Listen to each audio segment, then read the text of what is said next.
Reactive attachment disorder, or RAD, is a condition that affects children who have experienced early trauma or neglect.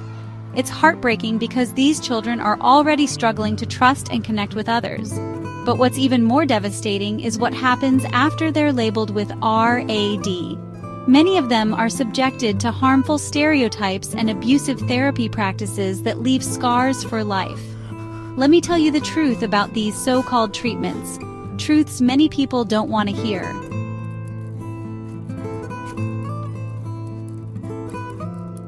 Therapists often create false profiles for children with RAD, assigning them labels that stick.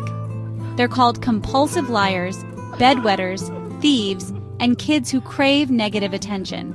These labels aren't just hurtful. They destroy the fragile trust between a child and their caregivers. Imagine being told that no one will ever believe a word you say, even if you're telling the truth.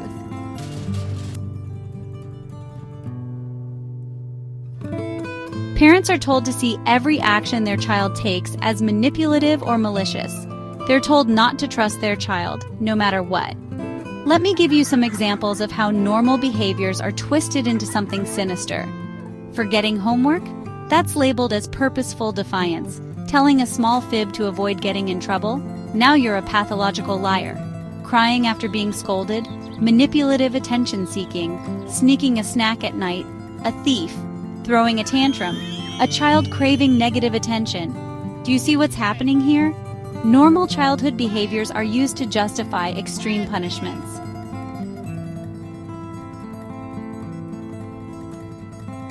Then there's attachment therapy, one of the most humiliating practices I've ever heard of.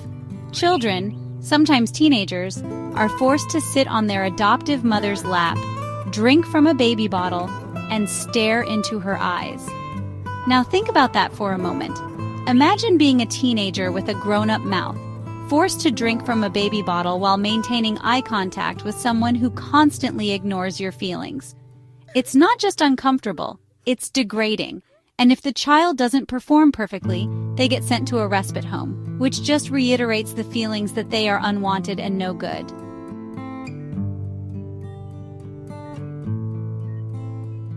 Attachment therapy doesn't stop there. At a very young age, it begins with locking children in small rooms. These rooms have one-way mirrors. The child can't see out, but the therapist can see in. Inside, the child is met with something terrifying. A therapist pretends to be their birth mother and yells things like, "I'm your birth mother. I'm going to hurt you and leave you alone." The goal? To terrify the child. The child is then forced to scream out for their adoptive parents. If they cry out, "Mom, Mom," the therapist will sneer and ask, "Which mom are you talking about?" If they don't say the adoptive mother's name, they're told, "We can't hear you. You have to scream her name." The child, trembling and desperate, is broken down piece by piece. It's psychological abuse, plain and simple.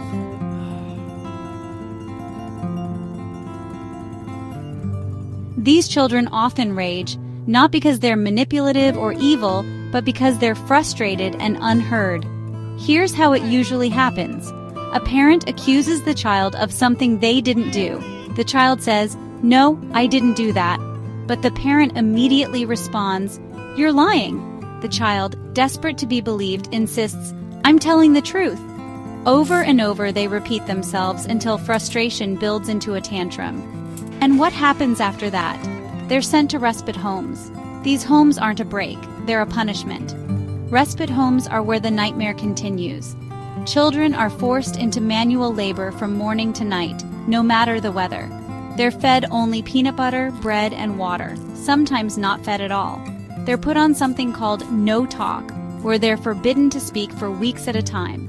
Bedwetting, which is often caused by fear or trauma, is punished in inhumane ways.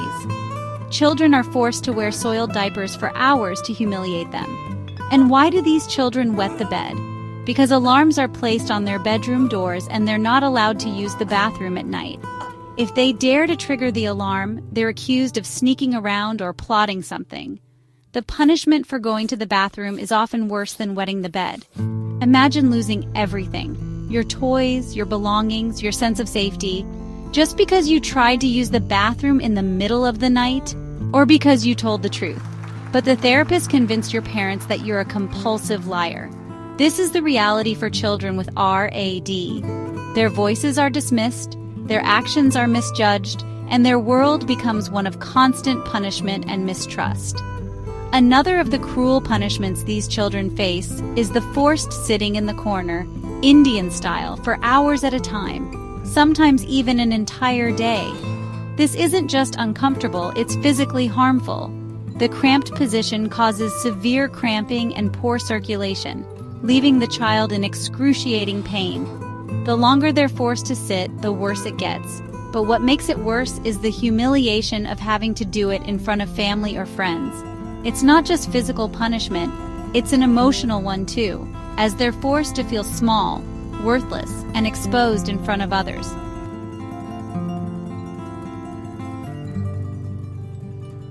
The harsh reality is that these practices are still happening today.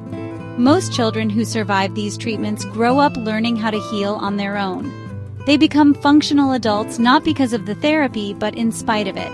And here's the thing, they rarely rage again once they've left that toxic environment.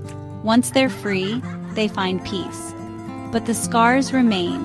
The only way to stop this is for those of us who lived through it to speak out, to tell the world what really happens behind closed doors. Because if we stay silent, nothing will change. If you've endured this, your voice matters. Share your story. Let the world know what these children endure. Together we can bring awareness and stop the cycle of abuse.